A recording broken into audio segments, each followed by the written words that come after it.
G'day, how are you? Welcome to week 2 of Amazing Facilities Culinary 121. Hopefully you had a good weekend, and we're getting into this project. I want to talk about the project today. A few questions have been coming up, and since the project is the main deal for this course, I want to go through it step by step with you, okay? Apparently you've been working on this throughout the whole curriculum that you've been going through at Helms College. So we're going to pull it all together with this. I did hospitality management and supervision, hospitality marketing, purchasing and culinary cost control. That's all huge. So we're going to bring all that together and get it into 121, right? So what we're doing is a mini business plan. Usually a business plan is about a binder full of products. It's usually a 1 year, 5 year, 10-year plan that goes out there. Because what you use this for is you use to give it to the bank and ask them for money, or to investors that you're looking for to invest in your company, to invest in your brand, to invest in your bakery, your cafe, whatever you're going to be looking for money for. All right, so with this, you need to come up with a concept, be it again a bakery, a cafe. Think on a smaller scale. Don't think on a huge 300-seat restaurant. You don't need a big one like that. 50 seats would be great. If it's manageable, a nice small 100-seat, 150, probably the maximum that you want to go with. All right, so your concept description is very important. It's a summary of what your operation is all about. What kind of cuisine, what kind of market you're going for. Are you going for, say if you're in Florida, you might be going for senior citizens. So you're doing a lot of early bird specials, things like that, discounts for the senior citizens. What's your competitive, or comp, we call it comps, competitive analysis. Who are people around you? What other restaurants are around you? And you need to know what type of operation it's going to be. What's the inspiration behind it? It's going to be a pizzeria. It's going to be a enchilada shop, a taco shop. I have a good friend in Orlando who opened up a nice little taco shop, and now he's building 2 more. So actually just built another one. Now he's building an actual 3rd one that's going in conception. He's only been doing it for almost 2 years. So he's got 2 already working and the 3rd one being built. Even with the coronavirus going around, he's still able to market that. He's doing a lot in the community. And that's another thing you should think about. Are you next to a church? Are you next to a funeral home? A friend of mine, a couple of friends of mine, one was next to a train station. He opened up a breakfast and little bistro type cafe, and he opened it right by the train station that goes right down into Philadelphia. And so he was really busy. What time of day? He's busy early in the morning and late evening when everybody's coming down. Lunch, he used to cater out and do special lunches right there. But he was also across from a Catholic church. So for weddings and funerals and all that, people would come by and grab something to eat before or after the event. He actually had a beer and wine license, so people would come over and have a beverage before or after the event. So think about that when you're looking into your locations. Are you going to be in an office park? Are you going to be in an office building? Right. So if you're in an office park or office building, you're probably going to do breakfast and lunch and maybe close around 6 o'clock at night because everybody's gone home, correct? So, but you'll be there 6 o'clock in the morning for when everybody's coming to work. So these are the type of things, concepts that you want to think about. I have 3 concepts. I have Peter V Sports Bar and Eatery. I have a bakery, and I also have a food shop. Kind of like a Williams and Sonoma on one side, and right next to it in the same building is a teaching lecture. So I have a commercial kitchen in there with lecture seats, and I teach cooking classes. So different things out there for you guys to do. Moving on, your mission statement and your vision statement I mean, your mission statement should be coming off of your course 109 that you did, Culinary 109. So you should have that, but bring it up to snuff. There's tons. Just Google on company, restaurant mission statements. I was looking at a friend's bakery in Japan, and he's got real simple mission statements and vision statements. All right, vision statements a little bit longer. What do you expect in the future? So banks are always looking for that. What's your career growth? What's your future plans in development? Are you going to open another one? Are you going to expand or not? Or are you just going to stick with what you have? All right. Location is very important. Location for a restaurant. Would you want to be at an intersection? Would you want to be at an intersection with a stop sign? Or would you want to be at an intersection with a traffic light? And the answer would be a traffic light, right? Because everybody's going to be there for at least a minute, and they'll be looking around like we always do. We look around and see what's going on, and they'll see your restaurant right there. So another thing that happened in Florida, they were building a brand new shopping center. And a friend of mine, a student actually, became a friend, a student that I was teaching, was a clerk at a 7-Eleven gas station.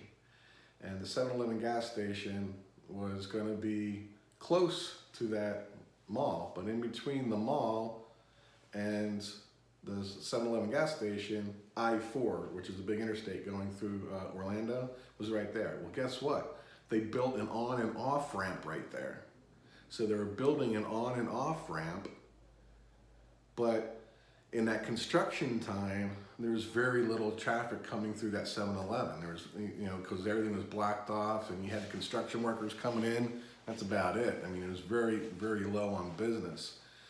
Well, a friend of mine got promoted to a manager, and the senior managers quit, and then he got promoted.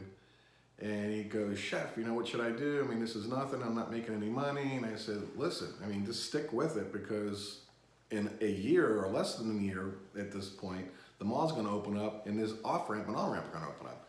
Sure enough, when that did, it was one of the busiest gas stations around, because it was the only gas station with a half-mile radius going around the mall. It was Mall of Millennia in Florida, in Orlando. So you started making a lot of money. So the location is very important. It really, really is. Going down to the beach, you're going to be on the beach, or you're going to be on a lake.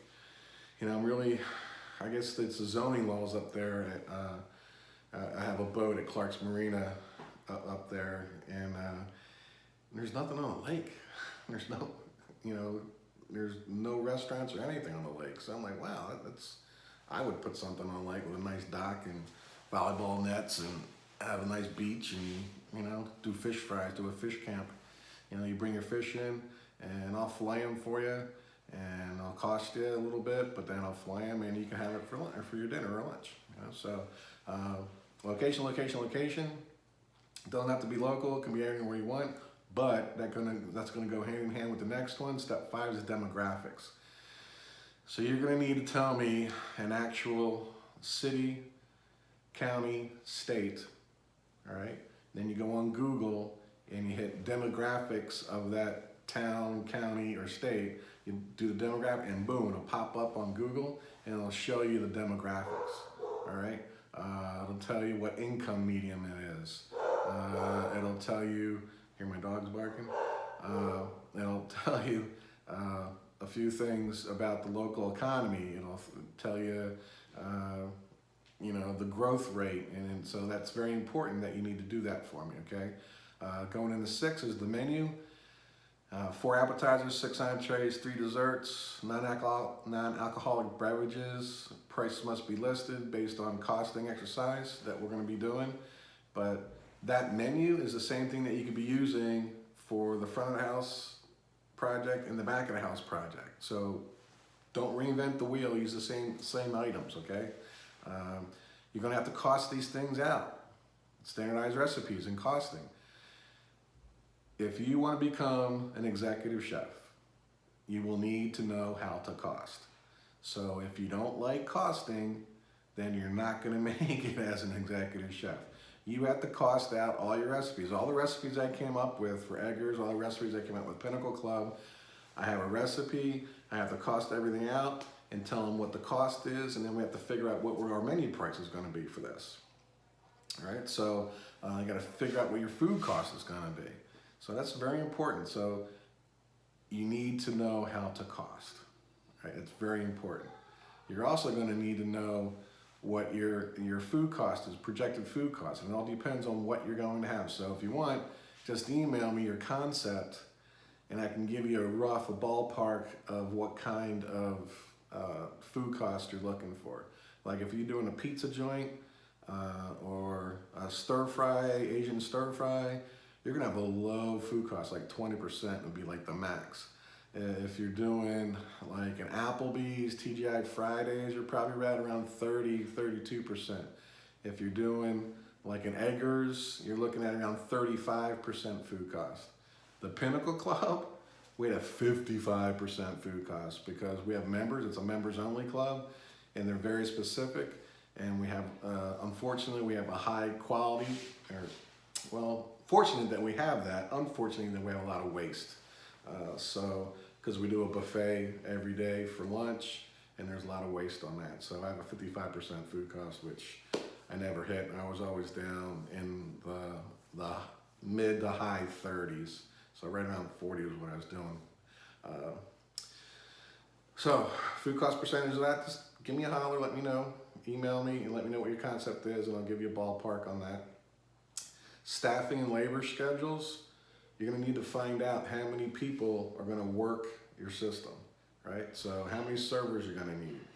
How many people can a server use? So how many people can a server actually handle? So my deal is no more than 12. It's a 12-person section. It could be 3 4 tops, it could be 6 2 tops. 12 people is the max they're gonna be able to do, all right, before they get help from somebody else. So I would go on your tables, if you have full service, I would probably say maximum 12 people per server, all right? How many bartenders do you need? Well, are you gonna be a busy bartender or a busy bar, needing bartender or tenders? Very important on that. Can a manager help when he goes through the rush? You know, are you gonna need a host? How many hosts are you gonna need? How many cooks you're gonna need in the back of the house? How large is the menu? The menu's pretty small, but you're the executive chef or you're the front of the house manager, so you gotta pick up the slack from somebody else to cut that labor down, right? Labor is gonna really knock you out, all right? The volume projections you gotta work on, we're gonna have to figure out what the sales volume is gonna be. And how we do that is, and there's multiple ways of doing it. We can come up with the time of year, 12 months out of the year, what are the busiest times of the year? Well, we have the Masters, right? What a nightmare that's gonna be this year because there was no Masters in April. Do you realize that the hospitality industry here in Augusta, Georgia, 30% of their annual income comes from the Masters? 30%, and guess what? There was no Masters today or this year. So we'll find out, hopefully November. They say they're gonna bring the Masters back in November, and hopefully we can regroup and get that going for the last quarter of the year. But usually, your summer months here in Augusta are kind of on the slower end, and then your spring is really, really rock. Spring season, weddings, a lot of weddings here, a lot of celebrations in the spring, and that's important. So, and in Christmas time, Thanksgiving, it's big too. So we have to do those projections. So marketing strategies, what are you looking to do? You need 60 days after opening, and if the sales slump occurs, maybe items used, So a marketing strategy is who are you gonna go after? Are you gonna go after, is it gonna be a cyber cafe? Are you gonna have all the technology in your cafe? It's something that you gotta think about. People want that, they need that. So they need to have that connection. So you need to be able to have that and afford to have that in your restaurant. It's not something that's cheap either. We just did the whole revamp at the Pinnacle Club, and we dumped a lot of money just on the tech in there for all the wireless and upgrading, and you know, it's important. Equipment list. How about the back of the house? Why do you need a fryer if you have no fried food?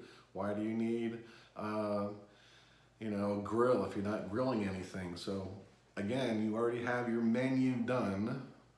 So off that menu, you'll generate your equipment that you're gonna have. Basically, you need a saute station. You'll need a grill, either a flat top or a char grill. It'll be awesome if you have both, that's fine. You'll probably need a fryer. You're definitely gonna need an oven. It could be a rationale oven, which is a little expensive, but it's a pressure cooker, a steamer, a regular oven, smoke food in. I mean, it's, for me, it's worth the investment on that to get that style oven. And what we also did at the Pinnacle Club, we went in, we have induction. At the Pinnacle Club, it's all electric, and there's no gas in the Pinnacle Club. So we have all my appliances or equipment is electric. So I have induction burners, and they're wonderful. They really are. So looking at induction burners. So instead of gas, check out the price point on that. Volrath is a big one for that, for equipment. Volrath can do a lot of everything for you. And then, you know, the last one's going to be your profit and loss statement. Your profit and loss statement, what the profit and loss statement is, a P&L. That comes out every month, all right? Every month. Includes all your food sales, liquor sales, merchandise. When I was working for Hard Rock Cafe, we had a 60-40 mix. 60% was food, 40% was merchandise. That was in LA and Orlando and Houston where I was at. But then when I went down to Key West, when I was in Key West, and then when I was in St. Thomas, it was flipped. It was 40% food and 60% merchandise. And that's where we're making all our money off of it. The t-shirt's not gonna go bad. You don't need to refrigerate a t-shirt or a hat or a pin or a jacket. And we were selling a whole bunch. Are you gonna be able to sell stuff in your establishment? You're gonna have a t-shirt, you're gonna have a hat. There's nothing better than somebody walking around the street wearing your logo and promoting your restaurant, you know? So yeah, it costs a little bit for the hat or the t-shirt, but somebody's walking around marketing it for you. So that's nice. But with the profit and loss statement, it's really important. Again, you're gonna be an executive chef. You're gonna be running a kitchen. You'll be a general manager. You'll be a manager of business. Again, I've been there. I've been from a dishwasher all the way up through the line, cooking through the line, executive chef, of course. Been through the front of house as a front of house manager, bar manager, assistant general manager, food and beverage director of a 2,000 room resort in Orlando. You know, I've been there, I've done that. And it all, if you want to be promoted, if you want to get that next step, you need to know your numbers. We talked about costing, right? You need to know about your costing. And you need to know about profit and loss. You need to know about your P&L. So you're talking about food sales, you're talking about food cost, you're talking about labor cost. All right, so I mean, my P&L, depending, you could go from one page. It was probably the smallest. It was a small little restaurant I was in. I was helping out in St. Thomas in the Virgin Islands, and then for the Hard Rock and for Westgate resorts, we had multiple pages. You know, three page P&Ls, because it had every line item on there. You don't have to have that one. I'm not looking for that for you, but you need to know that a profit and loss statement will have your laundry, your paper goods, your chemicals, your silverware, your glassware, your plateware, how much you spent on that during the month, all right? Insurance, marketing, what else we have going on? You name it, it's on that P&L. Air conditioning or electric, your maintenance program with Ecolab for pest control, snow removal, hurricane shutters, you know, whatever you got going on, that's on that profit and loss statement, because you need to track all of that, because you have to be profitable, right? That's very important. This is why this is a really cool project. It's simplistic. It seems like there's a lot of work, and there is. I'm not going to tell you a fib on that one. There's you got to get into it. But I think you'll really get a lot out of it if you do these step by step by step. Okay? Step by step by step. Have fun with it. I mean, this is your dream thing, right? Try to work it out. I mean, I just had a picture on Facebook. A couple of my friends from the Culinary Institute of America, where I graduated from, 1985. They said, you know, put a picture on Facebook of you and your chef whites, and one of them took a picture. I actually took the picture, so I'm not in the picture, of a group of us doing our menus and facilities class. It was really funny. One of the guys borrowed my Navy uniform to be part of his little restaurant. What we did is we had to present to the school our project. So we had to have the floor plans, and you had menus posted and all kinds of good stuff. That was pretty cool. But this is a lot more simplistic. This is more streamlined right here. It's a mini business plan, and it's what I think you'll get a big bang out of it, and you'll get a lot out of it. It'll open your eyes to what you hopefully want to be, is a restaurateur, or somebody wants to go to the front of the house. You know, it's a big deal. We got to learn those numbers, and you got to breathe in and breathe out when you're doing this, and stick with what I have right here with the project. Step 1, step 2, step 3, step 4, and keep going through that. Okay? We meet 2 times a week, and I know you're in the other classes, so when you're standardizing that, costing out those recipes and coming up with those appetizers and entrees, you can cross-utilize all this product for all 3 of those projects that you have with me. In front of the house, the back of the house, and then your menus and facilities is going to be the bigger one out of them all. Okay? So please let me know if you have any questions. Just email me, and we'll talk to you on the next time. Okay? So have a good day.